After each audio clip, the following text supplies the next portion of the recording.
welcome to the Talk with Tariro, a program that brings you all issues to do with us as human beings. As you know, we have a special focus on issues to do with our own health, our social and well-being. And as a country, we have witnessed one issue that has become quite topical in a way, but also we are not according it the importance that it deserves, the issue of mental illness. So over the next 2 weeks, we are devoting our time to discuss this very important issue.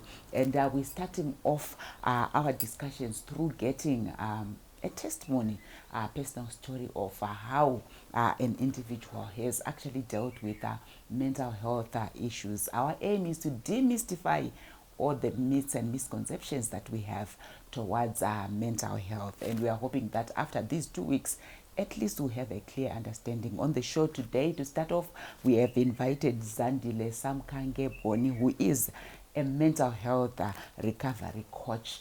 If you go on social media, she goes with the name Mental Health Advocate. Zandile, welcome to the talk. Thank you, Tari. Thanks for having me. I would like you to share your story with Zimbabwe. I wouldn't say anything about myself without talking about my upbringing. Born in a family of 3. My mom was one of the first nurses to go to the UK to study nursing. Remember, they didn't have to pay. And it was their plan with my dad. My dad was a social worker. Still is a social worker. He's 90. Wow. Still around. And she left me at 2 to go and study. And the plan was that we then later join her to the diaspora. But that then didn't work out. So I started boarding school at Monte Cassino in the 70s. Then went to another mission school, Wadi Love. Then my high school at Bonda, then eventually my A-levels at Mutare Girls High. So maneuvering that space, I would like to say, I think probably that's where a lot of challenges came up and were not dealt with when I look back. Yeah. Because it's only now that I realized there is something that was life-changing that happened when I was 14 that I had not dealt with, that I would rather not talk about at the moment. And the fact that my parents were also eventually then divorced, because we know when parents are not together, that can also become a challenge. My brother, my eldest brother, he died at 41. He had drug-induced schizophrenia. His story is also another story to tell because he ended up using drugs to cope by just basically trying to stay awake because he wanted to keep his day job and his night job. Anyone that knows him, he was a very good DJ of his time and he wanted to pursue that career, but my parents wouldn't let him. Our family was quite academic. The Samkange family is known as a family of academics. So, kuita DJ changa chiri chirombe. But that's what he wanted, yes. But anyway, that's his story. Yeah. So what made me interested in mental wellness is I lost my daughter in 2008 and I didn't deal with the grief well. I didn't handle the grief very well. And I didn't know that if you are not sleeping, it's actually a challenge. And it's only after I thought I was coping that I had a nervous breakdown. And ndikazvifunga ndinotomerera izvozvi. So my diagnosis was in 2013, which was like a couple of years after my daughter had died, when I thought I had actually accepted the death of my daughter, but it was basically because I didn't handle my mental well-being very well. So what did they diagnose in 2013? Bipolar. And I then decided to study psychology. I've got an honors in psychology just so I could understand myself better. I've also got a daughter that is on the spectrum, and I also wanted to understand her better and be able to assist her better. And I always tell people, I wish I had had my honors before I had my children, because I realized then I would have done things differently where they are concerned, or I would have done things differently in my life as well.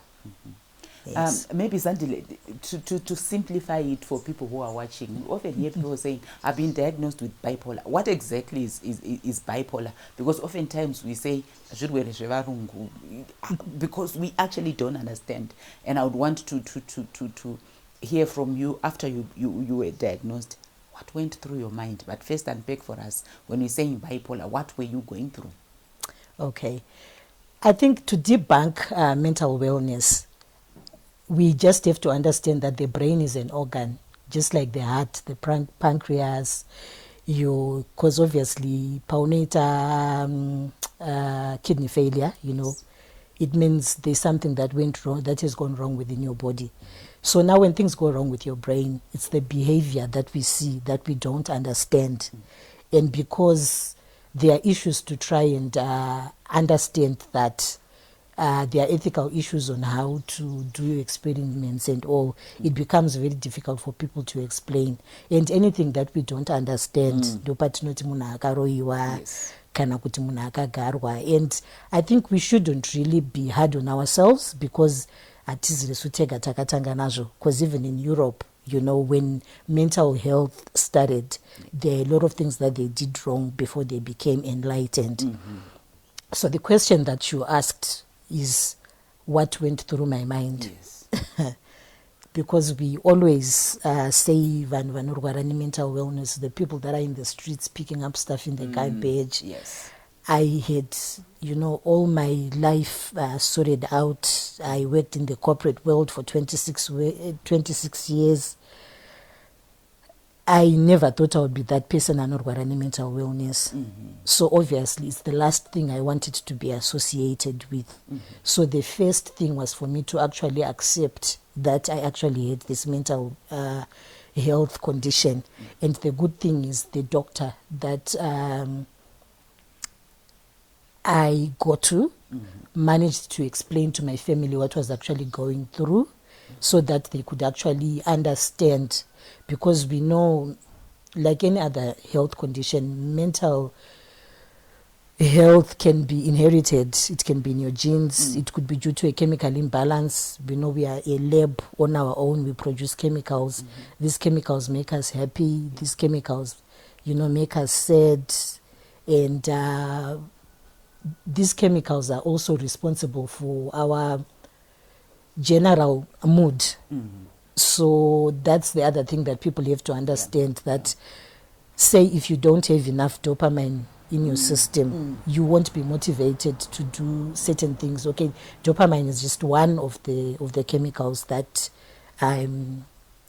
that are in our bodies. Yes. We already know of adrenaline. When you're going to fight or flight, you produce adrenaline.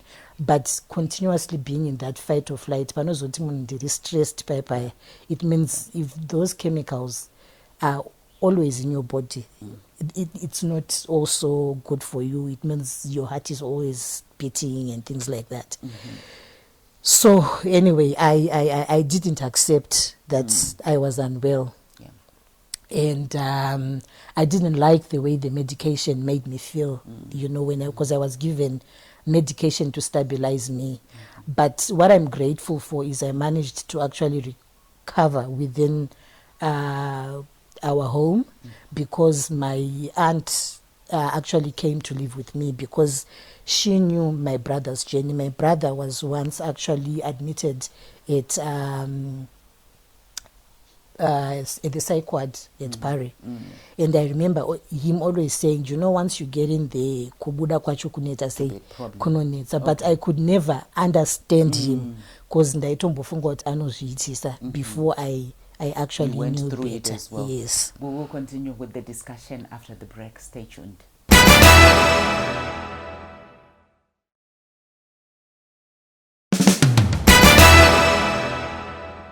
Welcome back. We continue with our discussion where today and next week we will be focusing on the issue of mental health. Zandile, what I would want to find out from you, getting that diagnosis, with mental health, for us, like you indicated, we say if you say someone has got mental health, they are walking around talking to themselves, picking whatever in the bins and eating, scruffy and all.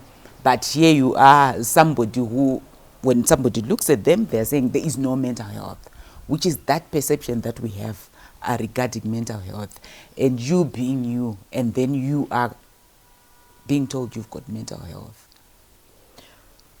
Okay, I think what we have to first look at is the definition of mental wellness. It means you are basically functioning at your full potential. So it means if I'm a school child, Yes. I'm doing what is expected of me as a school child, and I'm functioning in the home as a child. If I'm a mother, there are certain things that are expected of me within my family and within the community. Yes. So that's what we basically need to look at. So that makes us understand that it's on a spectrum then. There are the people that actually think they are fine, but it means they actually have challenges. Then we look at aspects to do with basic things like sleep. If you're not sleeping, it means you've got anxiety. Because an adult is actually expected to sleep a minimum of 7 continuous hours. And we think when we are working through the night, we are doing ourselves a favor. When we don't know, we are actually damaging our brain. Because when we sleep, it actually helps with our long-term memory. Because during the day, we are kind of like filing things away. Then it goes into our subconscious. So you find even if you haven't slept, one, you become very anxious, and then the next thing you can't remember things. You become very irritable and things like that. So mental wellness, it's really holistic. And even after I lost my daughter, the first thing that went was sleep. I didn't know it was a challenge that I wasn't sleeping for more than 3 days. Wow. Yeah, I could go 3 days non-stop without sleep. And then what I then did that I didn't realize I was also damaging my brain was I took a lot of energy stuff, caffeine-rich stuff. How did I do that? I would not sleep during the night, and I would be cleaning. I just decided to get out of bed, clean and whatever. And obviously, during the day, that's when sleep would come. So to keep awake, because I would take a lot of energy drinks, a lot of energy syrups to stay awake. And I did that. I self-medicated on that for about 3 years. I didn't know I was harming myself. And when it didn't come with a surprise when I then read on mental wellness. Just like the stuff that we feed our kidneys and all, if you're also feeding your brain unhealthy stuff, I can go without sugar for about a week. The first time, ndinotora sugar, ndinotoita sugar rush, like where you feel you are not okay.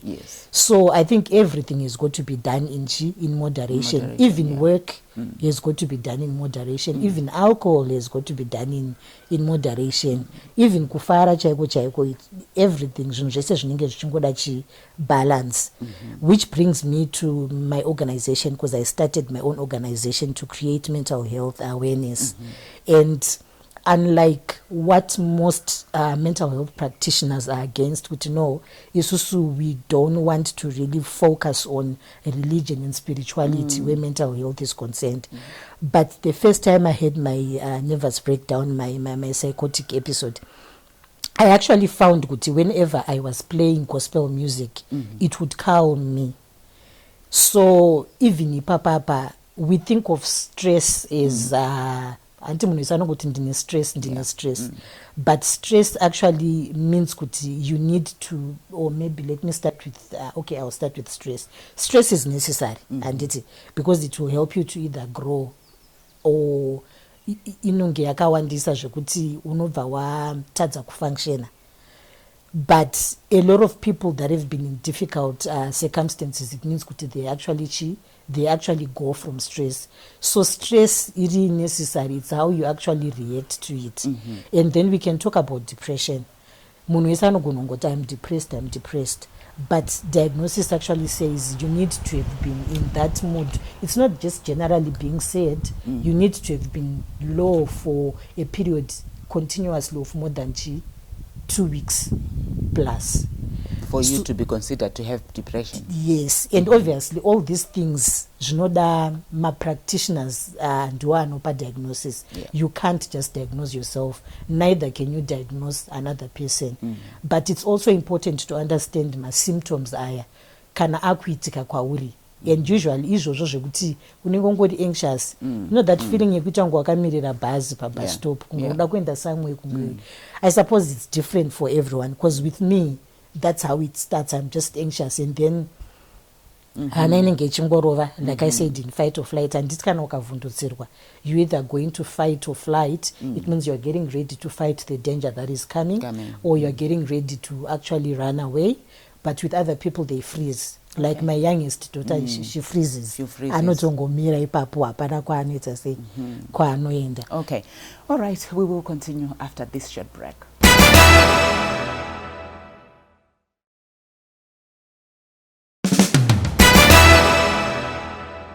Welcome back. We continue with our discussion where we are looking at the issue of mental health. So, Zandile, when you were diagnosed, how was the support from family?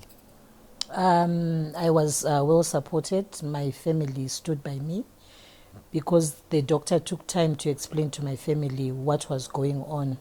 So it made it easier for them to actually understand, because obviously I wasn't myself. My behavior wasn't consistent with being myself. And if I can just explain what my worst fear is losing a loved one. So whenever I feel my children are in danger, when the reaction is supposed to be maybe 2 out of 10, you'll find my reaction will be like over the top. Like I'll be 50 out of 10. Even at the schools, it's only now at their schools that I'm learning I must just learn to sleep over it.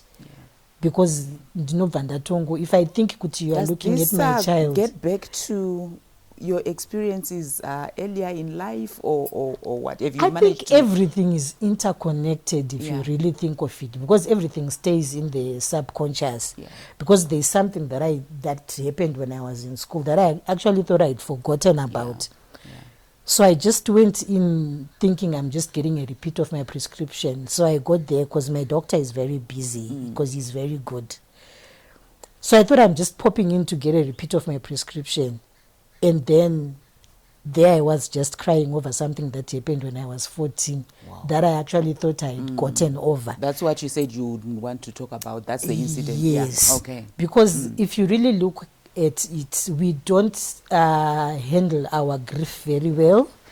Neither do we talk about our negative experiences very well. Nor do we think we should consult practitioners, mental health practitioners on issues that we need to just talk about. People that don't know us, where you can just, talk about what's going on in your mind that went on. We don't grieve well. You are just expected to pick yourself up and go. Even parufu, this chingo gomera stuff. It really doesn't cut it. All those. How would you recommend the issue of the stigma that's attached to mental health issues, mental wellness? I think we can start with knowing the symptoms. Like knowing what it is, because we mustn't just assume that people that are in a crisis, because the people that we see in the streets that are talking to themselves, those are, we can say, individuals that are in a crisis. When you are in a psychotic episode, it means now there is a crisis. Whereas they always say stitching time saves 9.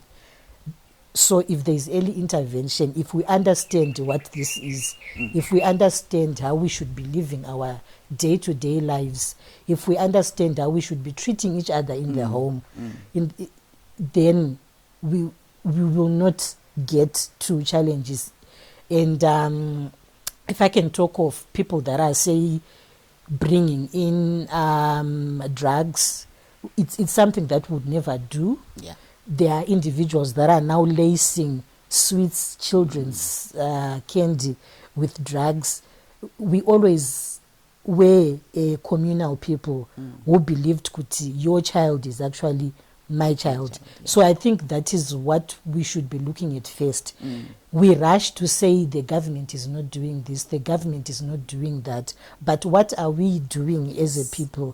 Are we looking after our children? Are we involved in our children's upbringing and well-being? Why is it that another individual, when they are in a difficult circumstance, they'll think of planting a garden and not take drugs? Yeah. Okay, if you don't like the person that you are after you've taken alcohol, kana uri baba, kana kuti uri amai, what stops you from actually stopping to take that alcohol? Because there are people that are violent, and then they will use alcohol, kuti I was drunk, and use alcohol as an excuse. Yeah. And as a country, they also actually say we rely on alcohol too much. Doro rinowanikwa pakufara, doro rinowanikwa paku vanhu vakapapamariro. So people don't get to deal with the core business of actually mourning and grieving. Tinenge tangopai padoro. Yeah. And our children are actually now also relying on alcohol, because you will find chero vana baba vanotovhaira nekufamba vachidriver vakadhakwa. What kind of an example are we setting for our children? Yeah. And it has actually been proven now that the girl child is actually now they are now drinking more than their male counterparts, and yet it's something that we never used to see. Yeah. So I think it starts within our families, it starts within our communities. Then we can talk of intervention from other organizations. Yeah. We need to understand what mental well-being is. If your child is not sleeping, one other symptom is withdrawing from the community. I do that a lot. I don't want to be with people. When people see me, they see me as an extrovert. But there are certain times that I just withdraw because I feel people don't understand me. And dzimwe nguva kazhinji munhu anenge akutoti musi kuuya kakuchechi muri kuvhaira mazuva ano, without taking time to try and understand what is going on in our lives. Your life. Yeah. Yes. And in 30 seconds, what's your message to Zimbabweans on the issue of mental health? I think like any other health condition, we need to be receptive to it. We need to have open minds to it. We can't pass the buck. We actually have to take responsibility, read on it, talk to people that are actually going through it. Yeah, indeed, that's a powerful message to us. And my appeal is for us to do away with stigma attached to mental health issues. When you're looking at the face of mental health, you can be a face of mental health. Zandile is a face of mental health. If you listen to how she was explaining everything, I think we all have kind of some mental health aspect that we need to address as individuals.